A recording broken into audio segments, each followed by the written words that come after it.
Hey guys, it's Gage from Kingston, coming at you from the gym here. We're going to talk a bit about vertical pulling today. So this is our movement pattern workshop for the day. We're kind of talking about specifically the strict pull-up and the strict chin-up. In the hierarchy of vertical pulling movements, to me this would be the gold standard movement in this category. It's a personal favorite too. It's probably my favorite non-barbell exercise. I try to include it in almost every program that I work with. Aside from being a cultural staple in the military fitness world, pull-ups and chin-ups are a fantastic movement in their own right. And like I said, they rank towards my personal list of most beneficial movements. Before we dive in, I do want to clarify a bit what we're talking about and what we're not talking about here. So this workshop, the discussion and the suggestions therein are only meant to apply to the strict pull-up. So grasping the bar overhead, hanging from it, pulling your chin over the bar without excessive bouncing, swinging at the bottom, using any momentum, etc. So rather than get bogged down into the semantics of grip, whether we're using pronated grip, supinated grip, neutral grip, I'm just going to refer to all three as pull-ups for today. A lot of folks will talk about pronated as being pull-up, supinated as being chin-up, and neutral will usually just get that designation as being a neutral grip pull-up. So I think they're all good variations. There's lots of valid reasons for choosing one over the other. I wouldn't necessarily say any one is better or worse depending on your own particular situation. They're all fantastic, and identifying one as being better or only training one can only really be done on an individual basis. So today we're going to call everything a pull-up, regardless of which grip variation you choose. So I feel like this movement is really uniquely valuable and provides a lot of benefits that other movements don't provide. It comes with its own unique challenges too though. So what makes this movement pattern, this movement, the strict pull-up, so uniquely valuable for us? Personally, I can't think of any other movement that can be used so effectively in so many different settings or so many different programming objectives with so little equipment as the pull-up. Once you get to a certain level of proficiency with this movement pattern, it can be used in programming designs for mixed modal conditioning, muscular endurance, hypertrophy, and absolute strength, which is pretty cool. We don't really get that amount of flexibility from any other exercise, in my opinion. I love the flexibility of that movement, and I love how little specialized equipment we need for it. Pretty much just a bar to hang from and something to add load if you're at that point where you're looking to progress to weighted pull-ups. On top of that, the pull-up and its associated family of movements are the best indicator I know of to determine relative strength, our strength relative to our body weight. So unlike the primary barbell movements, which are great for lots of their own reasons, impressive pull-up numbers pretty much automatically imply a certain level of relative strength. This allows us to use the pull-up to achieve a number of desired training outcomes. For me, I'm always trying to maximize training economy and kind of get the most out of each movement I do. So choosing movements that can be the most bang for my buck when I'm training myself or writing programs is always it's just an important consideration when we're writing programs. Pull-up ability is a huge indicator of other factors as well. So to paraphrase Joe DeFranco on this one, he talks about the only three real reasons why someone wouldn't be good at strict pull-ups would be three things that most people would be trying to avoid: that they're injured, so they can't do them, they are weak, so they can't do them, or they have an elevated body weight. They can't do pull-ups for that reason. Remember what we said about pull-ups being a great indicator of relative strength. So on top of all those things, it is also just kind of the gold standard of vertical pulling patterns, a pattern that often is neglected or is comparatively weak to our pushing patterns. So now that we've sort of laid the ground rules on what we're talking about and some of the unique benefits of this movement, why you should do it, it's important to recognize the reality of training this movement as well. So the strict pull-up doesn't really play by the same rules as a lot of your other exercises. In a lot of compound barbell movements, for example, newer trainees can simply reduce the load according to their ability. It's pretty obvious. This isn't really an option for most people in training the pull-up. So it is possible via band assistance or a gravitron-assisted pull-up machine to reduce the load. But strangely enough, in my experience, those things actually don't carry over that much to the full movement. The unique benefits of this movement mean that it must be trained in unique ways. So like all movements, ability with this movement exists on a continuum, a pretty broad one in this case. And most pull-up advice or pull-up programming prescriptions that I've seen They sort of exist in the middle of this continuum. So people who can handle a handful of reps for a few sets, right? That advice applies great for those folks, but it may not apply to folks on the opposite ends of the spectrum, which is what I would like to talk about today. A lot of people actually fall outside of the middle here. People who are struggling to get their first rep, or maybe they can do 1 or 2 reps, but they're struggling to really get rep proficiency in the pull-up. And then way on the other end, we have people who are looking to really push their numbers on the weighted pull-up, or to really push their muscular endurance on the pull-up body weight numbers as well. So we're going to focus on these 2 camps today for our movement pattern workshop. So first, let's talk a little bit about folks who are either trying to get that first rep, or they can handle 1 rep, maybe 2, maybe 3, but really getting to a point of doing multiple reps or multiple sets is a big challenge for them.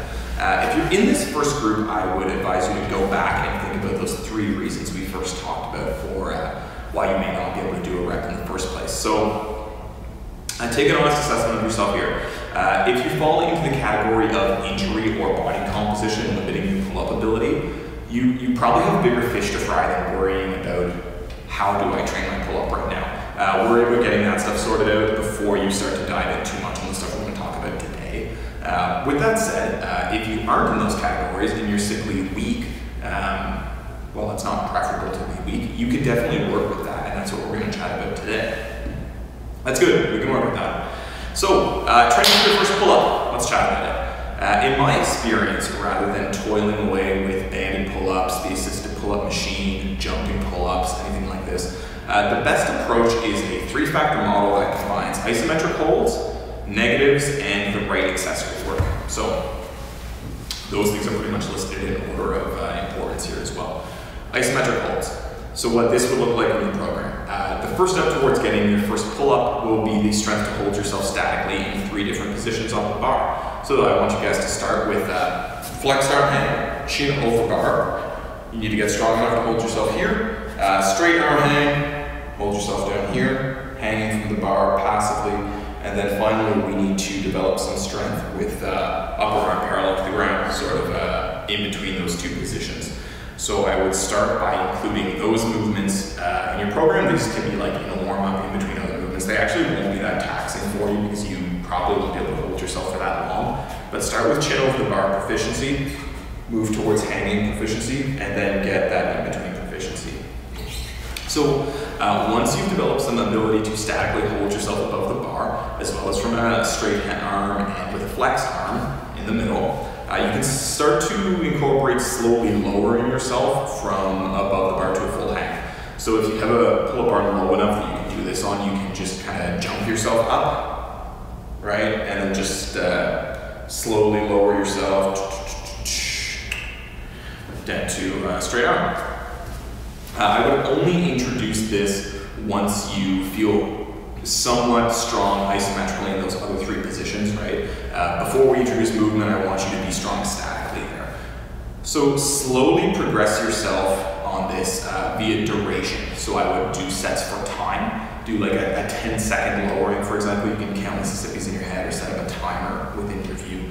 And then progress the total time that you spend lowering yourself in the session. So the first week could be like 6 sets of 10 seconds. The next week, maybe you keep the same total duration, but you chop it up as 4 sets of 15 seconds, and so on and so forth. The last thing for this group would be to choose the right accessory work. Since you won't be able to do that much work on your isometric hold and your eccentrics, you will need to fill in the gaps a little bit. So you would be best served by focusing on heavy and strict lat pull downs. Use the same grip that you're trying to train the pull-up with, whether that's supinated, pronated, neutral. Focus on the 5 to 8 rep range. Keep them heavy, keep them strict, build lots of strength there, and then sprinkle in some higher rep horizontal pulling and upper back work. So that could be chest supported rows, dumbbell rows, face pulls, cable rows. Kind of depends what you have access to. Inverted rows or ring rows can be a really good tool here as well. If you have the right setup for them, then you can provide some varying levels of difficulty on them as well.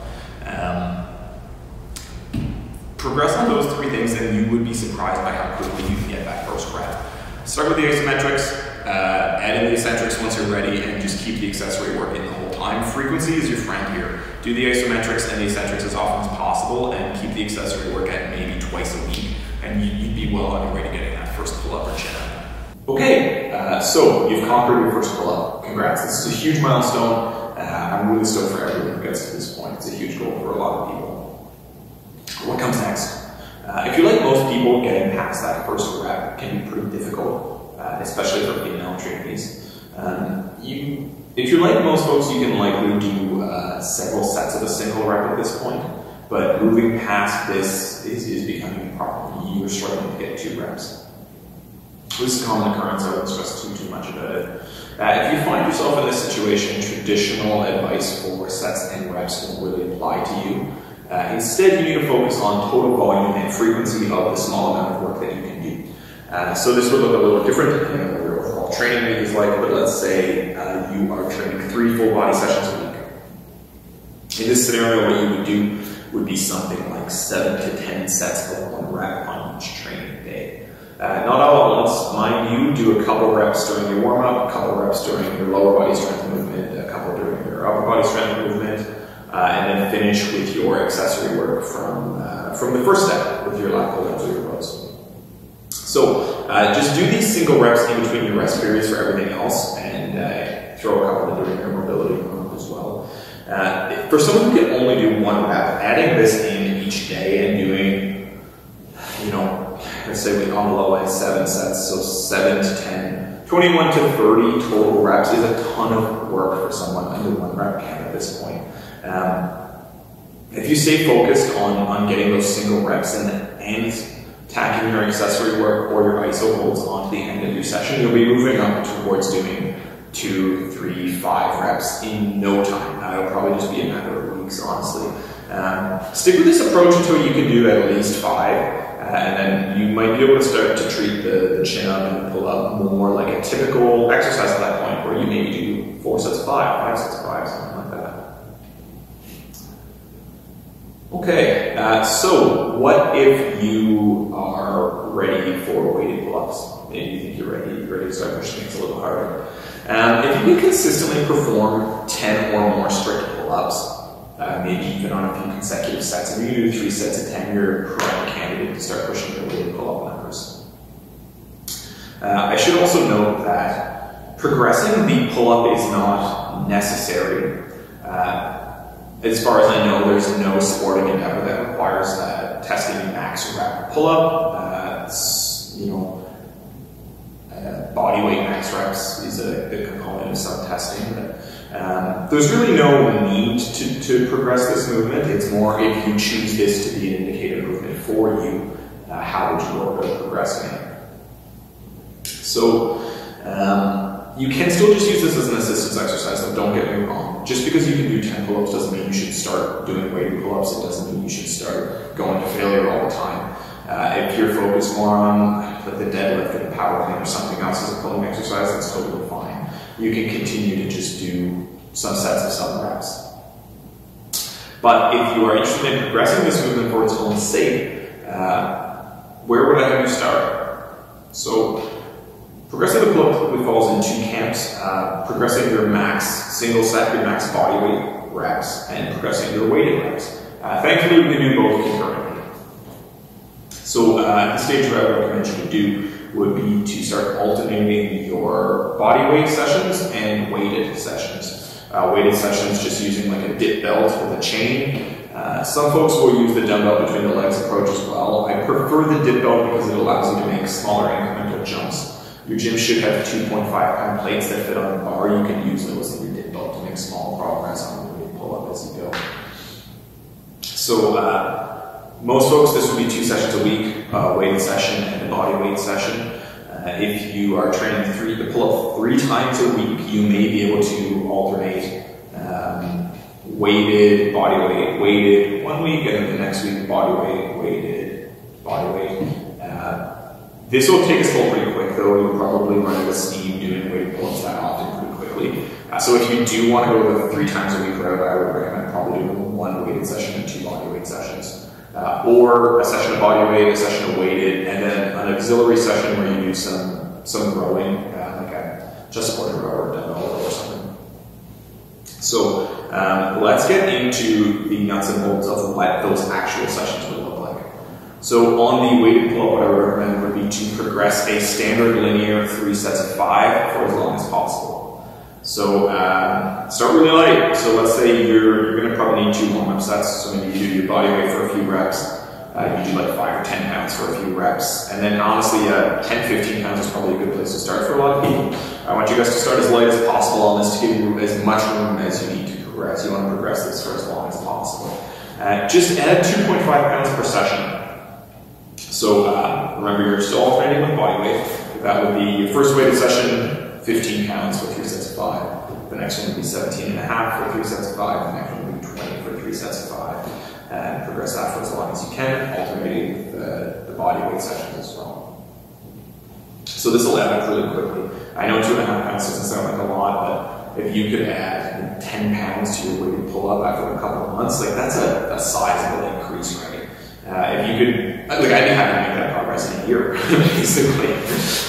So chip away on your 3x5 for as long as you can. You're going to get to a point where adding weight to your 3x5 is no longer feasible. At this point, what I would like you to do would be to start alternating every second or third weighted session. So remember, you're still doing body weight sessions, but your weighted sessions every second or third. You're going to not do your 3 sets of 5. Instead, you're going to do a top set. So you would do a rep max, like a 5 rep max, a 3 rep max, or 1 rep max, something to start tracking your progress with. In between those rep max sessions, you're still going to do like 1 or 2 3x5 sessions. And at this point, you don't need to worry about progressing the 3x5 session as much. Just move the weight up when it feels good. If you need to stick to the same weight for 2-3 sessions, don't stress about it, because now you have that top set day, and that becomes the gauge of your progress. Alternating between those two is pretty much all you'll ever need for weighted pull-ups. Build to a heavy or do moderate rep range for a few sets across will take you so far with the weighted pull-up. So we have our weighted tier of movements here. For people training the weighted pull-up and for people training for a body weight pull-up, I would recommend keeping the body weight day, and you need both. So what would your body weight day look like in this setting? You got a few options.